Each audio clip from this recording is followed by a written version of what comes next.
নমস্কাৰ মৰমৰ ছাত্ৰ-ছাত্ৰীসকল, তোমালোকৰ বহুতেই প্ৰশ্ন কৰি আছিল যে স্যাৰ ইংলিছ আৰু অসমীয়াত কিবা কৰি গ্ৰেছ মাৰ্ক দিয়াটো সম্ভৱ নেকি? মৰমৰ ছাত্ৰ-ছাত্ৰীসকল, তোমালোকৰ সম্ভৱ ইংলিছ আৰু অসমীয়াত তোমালোকৰ গ্ৰেছ মাৰ্ক দিয়াটো সম্ভৱ, কিন্তু কিছুমান কণ্ডিশ্যন থাকিব লাগিব, কিছুমান ক্ৰাইটেৰিয়া থাকিব লাগিব। যদি তোমালোকে সেই কণ্ডিশ্যনসমূহ ফিল আপ কৰিব পাৰা তোমালোকৰ পেপাৰসমূহত, গোটেইখিনি পেপাৰত, তেনেহ'লে তোমালোকক ইংলিছ আৰু অসমীয়াত গ্ৰেছ মাৰ্ক দিয়াটো সম্ভৱ।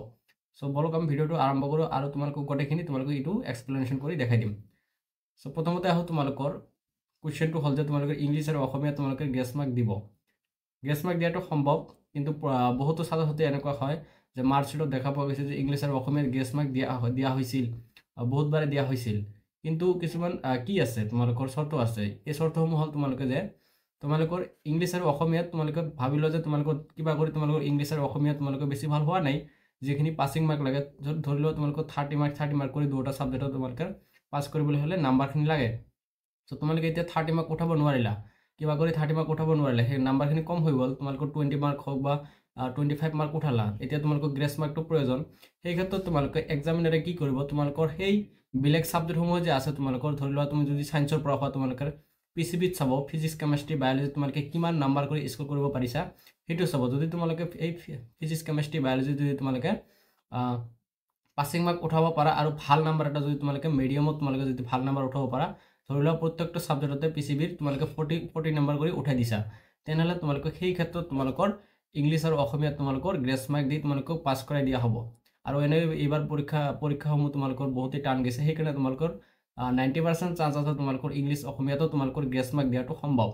আৰু বহুতখিনি ক্ষেত্ৰতো দেখা পোৱা গৈছে যে এনেকুৱা ছাত্ৰ কিছুমান আছে যে সিহঁতৰ বেলেগ ছাবজেক্টসমূহ ভাল হয়, কিন্তু ইংলিছ অসমীয়া বেয়া হয়।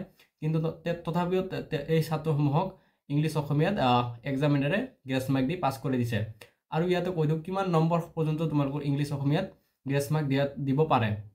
তোমালোকৰ মিনিমাম 10 মাৰ্কলৈকে তোমালোকৰ গ্ৰেছ মাৰ্ক দিব পাৰে।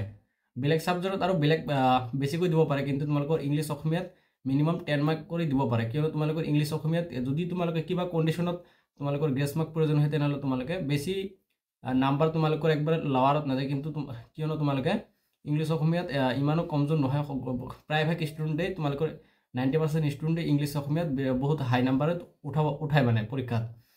তথাপিও মানে তোমালোকৰ যদি কম নাম্বাৰ আহে, মিনিমাম তোমালোকে 20 পাবা বা 25 পাবা, যিখিনি তোমালোকৰ 5 মাৰ্ক লাগে তাতকৈ অলপমান কম থাকিব, তোমালোকৰ বেছি কম নাথাকে।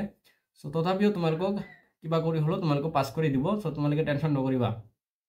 আৰু যদি তোমালোকে বেলেগ ষ্ট্ৰীমৰ কথা ক'ব লাগে, তোমালোকে আৰ্টছৰ ক্ষেত্ৰতে হওক বা তোমালোকৰ কমাৰ্চৰ ক্ষেত্ৰতে হওক,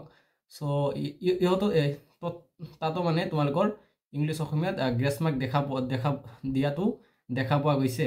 ঠিক আছে, তোমালোকে টেনশ্যন নকৰিবা, তোমালোকৰ গ্ৰেছ মাৰ্ক দিয়াটো সম্ভৱ। যিকোনো ছাবজেক্টতে তোমালোকৰ গ্ৰেছ মাৰ্ক দিয়াটো একেবাৰে সম্ভৱ। আজিৰ কাৰণে ইমানেই আছিল। ধন্যবাদ।